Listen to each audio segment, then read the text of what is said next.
Genesis chapter 28. Tinawag ni Isaac si Jacob. Blines niya ito at binilinan. Huwag kang mag-aasawa ng babaeng taga-Kanaan. Pumunta ka sa Mesopotamia sa pamilya ng lolo mong si Betuel. Pakasalan mo yung isa sa mga anak ng tito Laban mo.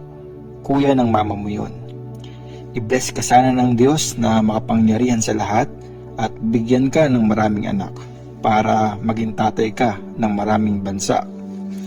I-bless ka sana niya at magiging lahi mo kung paano niya blines si Abraham. Maging sa'yo sana ang lupang tinitirhan mo na binigay ng Diyos kay Abraham.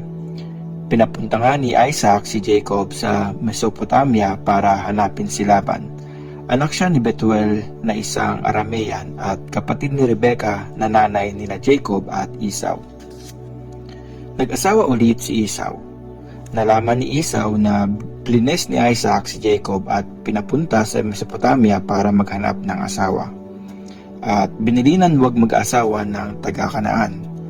Nalaman din niyang sinunod ni Jacob ang tatay at nanay niya at nagpunta nga ito sa Mesopotamia.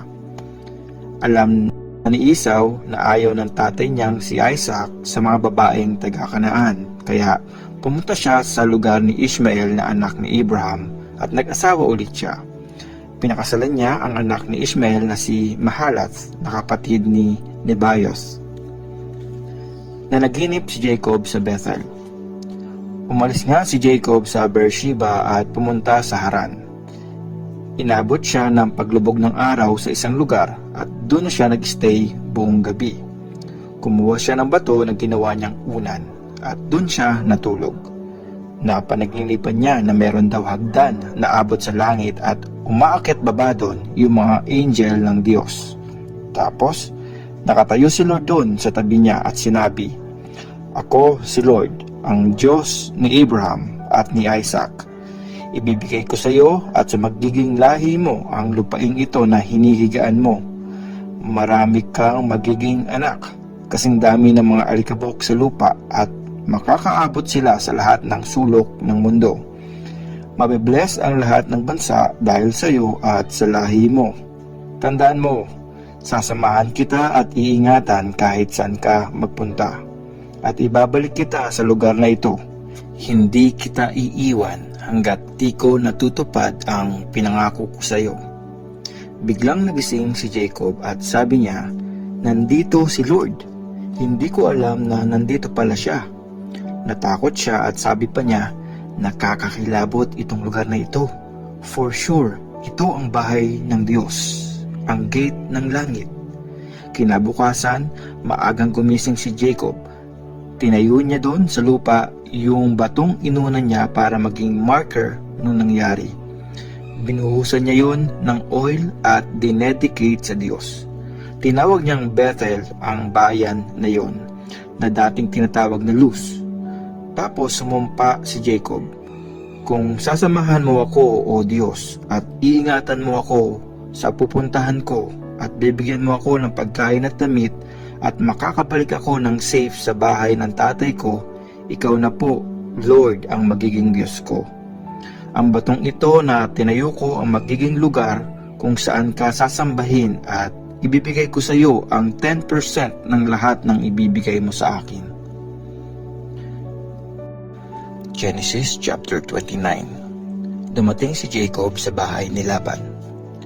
Tinuloy na ni Jacob yung lakad niya papunta kina Laban at nakarating siya sa lugar ng mga taga-east. Tapos, may nakda siyang balon sa bukid. May 3 grupo ng mga tupa na nakahiga sa tabi noon, kasi doon umiinom yung mga tupa. May malaking bato na nakatakip sa balon. At pag nandun na lahat ng grupo ng mga tupa, inaalis ng mga shepherd yung bato sa balon para painumin ang mga tupa. Tapos, ibabalik nila yung bato sa dating pwesto. Kinausap ni Jacob yung mga shepherd.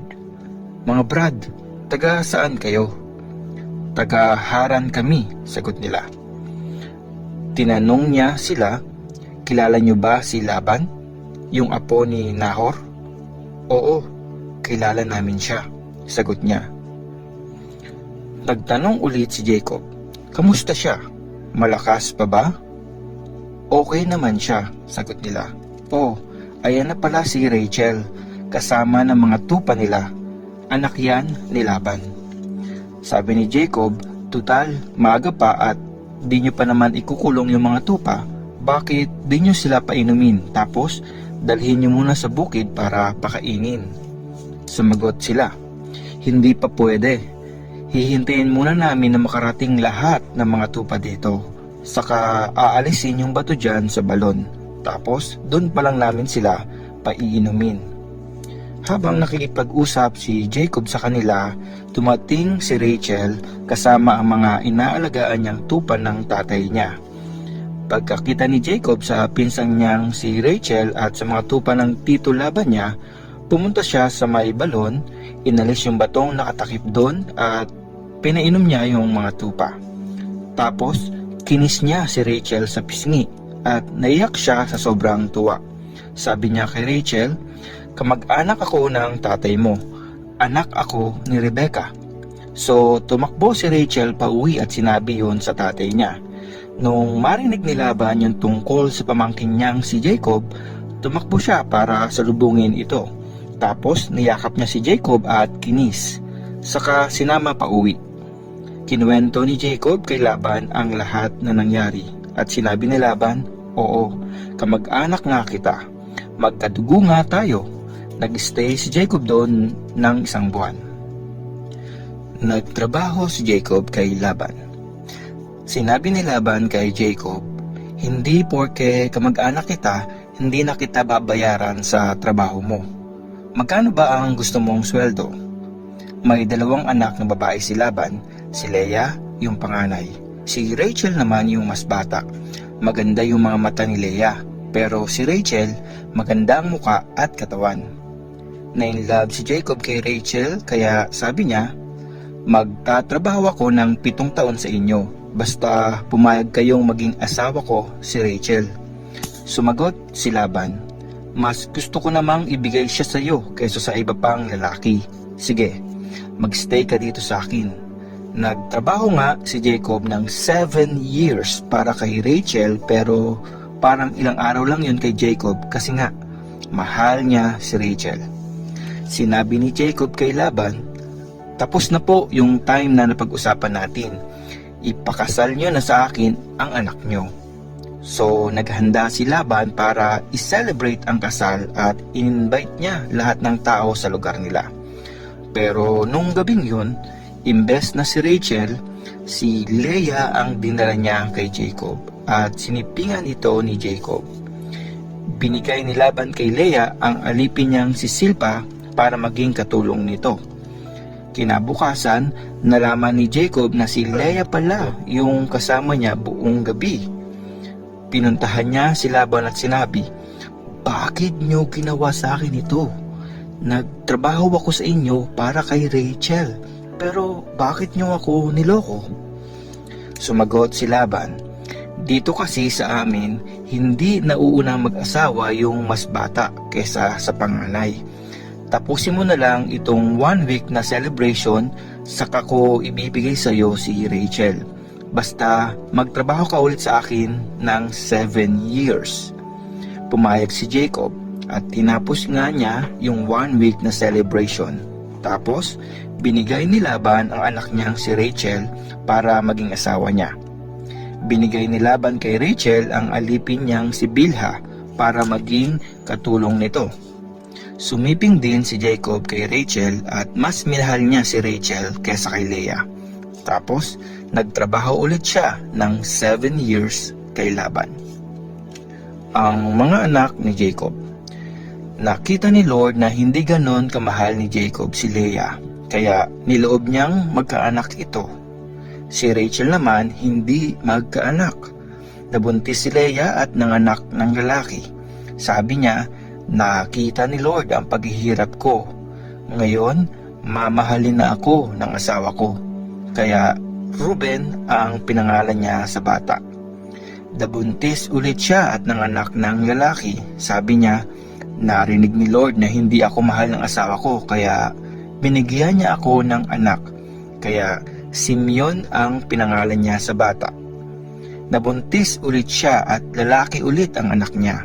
Sabi niya, ngayon, magiging close na kami ng asawa ko kasi 3 na ang anak ko sa kanya. Kaya Levi ang pinangalan niya sa bata. Tapos nabuntis pa siya at lalaki ulit ang anak niya. Sabi niya, this time, pupurihin ko si Lord. Kaya Judah ang pinangalan niya sa bata. Tapos hindi na siya nagkaanak ulit. Genesis chapter 30. Hindi magkaanak si Rachel kay Jacob kaya nainggit siya sa ate niya. Sabi niya kay Jacob, bigyan mo ako ng mga anak, kung hindi, mamamatay ako. Nagalit si Jacob kay Rachel at sabi niya, Diyos ba ako? Siya ang may gawa, kaya di ka magkaanak. Sabi ni Rachel, eto si Bilha, yung katulong ko. Sipingan mo siya para mapunta sa akin yung magiging anak niya. Tapos, magkakaroon na ako ng anak dahil sa kanya. Binigay nga niya si Bilha kay Jacob bilang asawa at nagtalik sila. Nabuntis si Bilha at nanganak ng lalaki. Sabi ni Rachel, pinaburan ako ng Diyos. Narinig niya ang prayer ko at binigyan niya ako ng anak. Kaya Dan ang pinangalan niya sa bata. Nabuntis ulit si Bilha at nanganak ng isa pang lalaki. Sabi ni Rachel, matindi ang naging laban namin ng ate ko pero nanalo ko. Kaya Naphtali ang pinangalan niya sa bata. Nung na-realize ni Leah na hindi na siya nagkakaanak, binigay niya kay Jacob ang katulong niyang si Silpa bilang isang asawa. Nanganak ng lalaki si Silpa. Sabi ni Leah, ang swerte ko, kaya Gad ang pinangalan niya sa bata. Nagkaanak ulit ng lalaki si Silpa kay Jacob at sabi ni Leah, ang saya-saya ko. Ngayon, masasabi na ng mga babae na masaya ako. Kaya Asher ang pinangalan niya sa bata. Nung panahon ng pag-harvest ng mga pananim, pumunta si Reuben sa bukid at may nakita siyang mandrakes. Inuwi niya yon sa nanay niyang si Leah. Tapos sabi ni Rachel kay Leah, pahingi naman ako ng mandrakes na dinala ng anak mo. Pero sabi ni Leah, di pa ba sapat na kinuha mo yung asawa ko? Pati ba naman itong mga mandrakes na dala ng anak ko, kukunin mo rin? Sabi ni Rachel, pag binigay mo sa akin yung mandrakes ng anak mo, sa'yo matutulog si Jacob ngayong gabi.